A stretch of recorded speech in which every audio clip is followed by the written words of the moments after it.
Ketua Mahkamah Agung Sunarto membuka pameran Kampung Hukum 2025 yang digelar di halaman gedung Mahkamah Agung Jakarta pada 18 Februari 2025. Pembukaan ditandai secara simbolis dengan penekanan tombol secara bersamaan oleh Ketua Mahkamah Agung Sunarto dengan didampingi Wakil Ketua Mahkamah Agung Bidang Non-Yudisial Suharto, Sekretaris Mahkamah Agung Sugiarto, dan Kepala Biro Hukum dan Humas Mahkamah Agung Sobandi.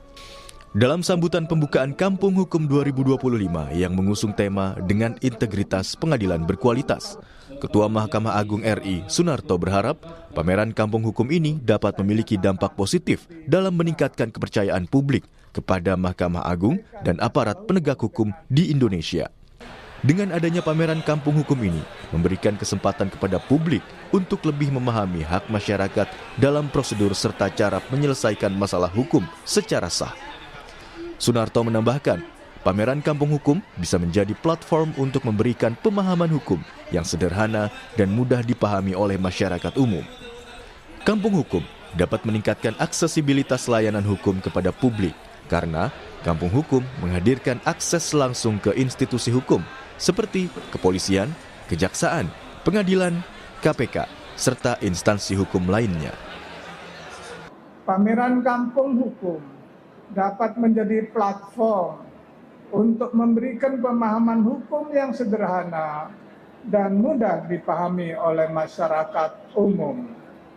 Dengan adanya akses yang lebih mudah dan transparan, masyarakat merasa bahwa lembaga penegak hukum lebih dekat dan responsif terhadap kebutuhan mereka.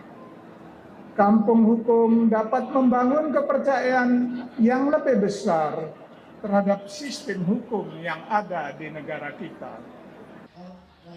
Secara rinci, Sekretaris Mahkamah Agung Sugianto mengungkapkan sebanyak 28 peserta, sebanyak 14 instansi dari eksternal Mahkamah Agung, 9 instansi lainnya berasal dari internal Mahkamah Agung.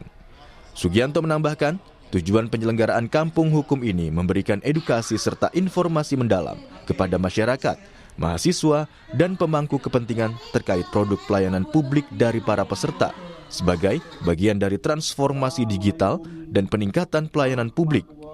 Pameran ini bertujuan mensosialisasikan kebijakan baru yang diimplementasikan Mahkamah Agung serta lembaga terkait. Pameran Kampung Hukum kali ini diikuti oleh 28 peserta yang terdiri dari berbagai instansi, baik internal maupun eksternal Mahkamah Agung. Pameran ini bertujuan untuk memberikan edukasi serta informasi yang lebih mendalam kepada masyarakat, mahasiswa, dan berbagai pemangku kepentingan terkait produk pelayanan publik yang disediakan oleh masing-masing peserta sebagai bagian dari transformasi digital dan peningkatan pelayanan publik. Selain pameran instansi penegak hukum, pameran Kampung Hukum juga menghadirkan talk show interaktif terkait penegakan hukum pada badan peradilan dengan narasumber ahli di bidangnya yang berlangsung 18 hingga 19 Februari 2025. Pameran Kampung Hukum 2025 merupakan bagian dari laporan tahunan Mahkamah Agung RI 2025 yang akan diselenggarakan pada Rabu, 19 Februari 2025.